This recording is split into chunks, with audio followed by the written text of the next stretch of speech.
Well, the habit should be, if you're ringing somebody who you're not totally comfortable with, the first habit should be not to ring from your phone showing the number you're ringing from. So, for instance, if you're calling someone linked into organised crime, even a lawyer who you're not comfortable about, or someone, a member of the public who, I don't know, you might be turning that person over, they may be up to no good, but you're making the call, then the first thing you should think about is if you ring from the office, then your number won't come up.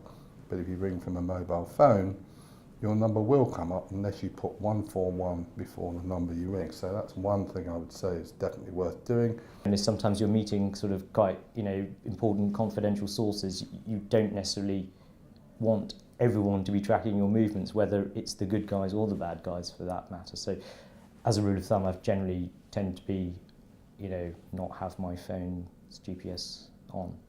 I would always, with emails, stick to to sending emails from your work address, and again, unless you trust that person. Because if you were sending an email from a home address or a home email account or personal email account, it's possible that that person you're sending an email to could instruct someone to get your personal details from the email that you've sent. A couple of individuals decided to publish my mobile phone number on Twitter, which was eventually taken down, but in the time it wasn't, people still managed to get hold of it, sort of ring me up on 10, 11 o'clock on Saturday night. I chose not to answer those phone calls for obvious reasons.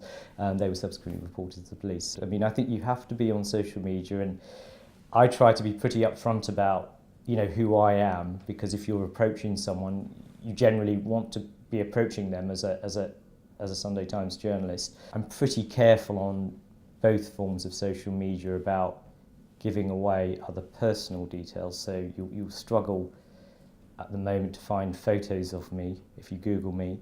I'm pretty careful about revealing where I live. I mean, it's pretty obvious I'm in London, but I don't sort of tweet about my local cafe, for example, as much as they'd like me to. I think a risk to people if they're writing about their personal lives on Twitter feeds, on Facebook, and the potential crossover there with their professional work and identifying themselves as working for a newspaper and perhaps writing articles which may upset someone somewhere.